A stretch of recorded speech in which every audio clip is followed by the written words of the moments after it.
বাড়িতে থাকলেই চুটুর-পুটুর রান্না করতে আমার বড্ড ভালো লাগে। তাই আজকেও ভাবলাম চিকেনের মালাই কোফতা কারি বানাবো, কিন্তু বাড়িতে ফ্রেশ ক্রিম আর দই দুটোর মধ্যে একটাও ছিল না। তাই ভাবলাম এমনিই না হয় বানানো যাক। এবার চিকেনের কোফতা কারি শুধু চিকেন দিয়ে করলে ভালো লাগে, তবে বাড়িতে কিছুটা ব্রকলি আর স্পিনিচ ছিল, তো মা বললো ওই দুটোও দিয়ে দে ওর মধ্যে, ভালোই লাগবে খেতে, একবার করেই দেখ না কেমন লাগে। তো সব কিছু একসাথে চপ করে নিলাম আমি, ব্রকলিটা আর হচ্ছে কি যে পালং শাকগুলো ভালোভাবে। আমি এখানে চপারে চপ করেছি, কারণ চপারে চপটা সত্যিই খুব ভালো হয়, একদম মিহিভাবে। আর হাতে তো অত কাটা সম্ভব নয়, তার জন্য চপারেই ভালো করে সবজিগুলো চপ করে নিয়েছি। শুধু এইগুলো বলেই নয়, এর সাথে হচ্ছে আরও আপনার ক্যাপসিকাম, আদা, রসুন, পেঁয়াজ, লঙ্কা, এই কটা জিনিসও চপ করে নিয়েছি এই ইয়েতে। এইদিকে সব চপ করে নেওয়া রেডি। এবার চলুন ওদিকে করে নিই, মাংসটাকে পেস্ট করে নিই একবারে মিহিভাবে। তো মাংসগুলোকে পেস্ট করে নিয়েছি, তারপরে এদিকে সব গোল্লাগুলো একে একে বানিয়ে নিচ্ছি। তবে আমি ভিডিওটা তুলতে ভুলে গেছি, সব কিছুকে মিক্স করে তার মধ্যে কিছুটা বিস্কুটের গুঁড়ো আর বেসন দিয়েছিলাম বাইন্ড হওয়ার জন্য, দিয়ে একে একে সব গোল গোল করে মিষ্টির মতো বানিয়ে নিয়েছি। এবার সেগুলোকে খুব বেশি ডুবো তেল না, আবার একদমই অল্প তেলও না, মাঝারি তেলে মাঝারি ফ্লেমে আস্তে আস্তে ভেজে নিচ্ছি হালকা ব্রাউন হওয়া অবধি। খুব বেশি ভাজার দরকার নেই, কারণ এগুলো আবার ঝোলে পড়বে, তো ভেতর থেকে ভালো করে সেদ্ধ হয়ে যাবে। হালকা হালকা ব্রাউন ব্রাউন মতো ভেজে নিচ্ছি। এবার আপনি যদি এর ভিতর সবজিগুলো না দেন তাহলে এই গ্রিন কালারটা আসবে না, ব্যাপারটা পুরোপুরি একদম সাদার মতো কালার আসবে। বাট আমি যেহেতু সবজিগুলো দিয়েছি, তো কালারটা বেশ গ্রিন গ্রিনই এসেছে।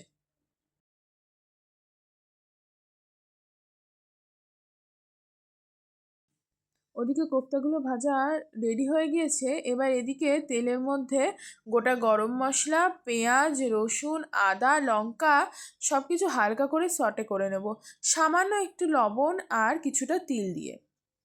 হালকা ভাজা ভাজা হওয়া অবধি ওয়েট করব, খুব বেশি ভাজার দরকার নেই, হালকা নরম হলেই চলবে। একদম অল্প পরিমাণে তিল দিতে হবে, খুব বেশি তিল দেওয়ারও দরকার নেই। এই যে প্রায় ভাজা ভাজা হয়ে গেছে, এবার গ্যাসটা বন্ধ করে দেব। দিয়ে এই যে সমস্ত পেঁয়াজ, লঙ্কা, আদা, রসুন, গরম মশলা, এই সব কিছুকে আবার আমরা পেস্ট করে নেব, একদম মিহিভাবে ভালোভাবে পেস্ট করে নেব। শুধু এই ভাজাটা দিলে হবে না, তার সাথে কিছুটা আমন্ড, আগে থেকে ভিজিয়ে রাখা কিশমিশ, চারমগজ আর কাজু, এই কটা জিনিসও আমি দিয়েছি। ব্যাস সব কিছু বেটে রেডি করে নিয়েছি। এবার কড়াইতে তেল গরম করে এই মশলাটি দিয়ে দেব। এবার মশলাটি ভালো করে কষানো অবধি ওয়েট করব। হ্যাঁ, এর মধ্যে কিছুটা পরিমাণে গোলমরিচ গুঁড়োও দেবেন, টেস্টটা বেশ বাড়বে। আমি বাটার সময়তে কিছুটা পরিমাণে গোলমরিচ গুঁড়ো অ্যাড করে দিয়েছি।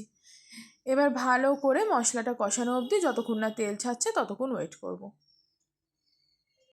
মশলাতে তেল ছেড়ে দিয়েছে, এবার তার মধ্যে কিছুটা পরিমাণে জল দিয়ে ফোটানোর পরে একে একে কোপ্তাগুলো সব মশলাতেই দিয়ে দেব। দেখুন, এবার ভালোভাবে নেড়ে চেড়ে কিছুক্ষণ হতে দিয়ে ঢাকা দিয়ে নামিয়ে নিলে রেডি হয়ে যাবে আমাদের মালাই কোফতা কারি। তবে এর মধ্যে কিছুটা ফ্রেশ ক্রিম আর দই অ্যাড করলেও জিনিসটা বেশ ভালো লাগে, কিন্তু দুটোই আমার বাড়িতে না থাকার জন্য আমি দুটোই দিইনি। তবে এই জিনিসটাও কিন্তু বেশ ভালো হয়েছিল। আমি অবশ্যই ইউটিউব থেকে ইন্সপায়ার হয়ে রান্নাটি করেছি, তাহলেও এই যে প্রায় হয়ে এসেছে জিনিসটা, একদম মাখো মাখো। আমি খুব বেশি গ্রেভি করিনি, যদি আপনারা চান ঝোল করতে তাহলে এর মধ্যে আরও জল অ্যাড করতে পারেন। তবে একেবারে শুকনো হয়ে যাওয়ার জন্যে মা বলল কিছুটা জল দে, নাহলে সকলের খেতে অসুবিধা হবে। তো চলুন কিছুটা জল টল দিয়ে আবার বেশ নেড়ে চেড়ে কিছুক্ষণ ফোটা অবধি ওয়েট করে নিই। ঢাকা দিয়ে রেখে দিলাম এবার, তাহলে কিছুটা ফুটে যাবে একদম। এই যে এদিকে আমাদের কোফতা কারিটা ফুটে গেছে। এবার নামানোর সময় চেরা কাঁচা লঙ্কা আর কিছুটা ঘি দিয়ে নামিয়ে নিলে রেডি হয়ে যাবে আমাদের চিকেনের মালাই কোফতা কারি। এই যে দেখুন কি সুন্দর হয়েছে দেখতে, আর সত্যি বলতে ভেতরটাও কিন্তু খুব স্পঞ্জি হয়েছিল। বাটার নান বা শুধু পরোটা এই সমস্ত দিয়ে কিন্তু এটি খেতে বেশ ভালো লাগছিল, ভাত দিয়েও ভালো লাগছিল, তবে ভাত দিয়ে কম্বিনেশনটা ঠিক যায় না। এর জন্য মাকে বললাম তুমি রাতের বেলায় বেশ কিছু পরোটা ভাজো, তো পরোটার সাথে আমরা ট্রাই করেছিলাম এটি, খুব সুন্দর লাগছিল। আর ভেতরটা একদম স্পঞ্জি হয়েছিল, খুব সুন্দর খেতে হয়েছিল। অবশ্যই আমি আপনাদের রেকমেন্ড করবো যে বাড়িতে একবার অন্ততপক্ষে ট্রাই করে দেখবেন। আর রেসিপিটি কেমন লাগলো সেটিও জানাবেন, আর ভিডিওটি কেমন লাগলো সেটিও অবশ্যই কমেন্ট সেকশনে জানিয়ে দেবেন। আসছি, দেখা হবে অন্য কোনো একদিন অন্য কোনো নতুন স্বাদের ভিডিওর সাথে।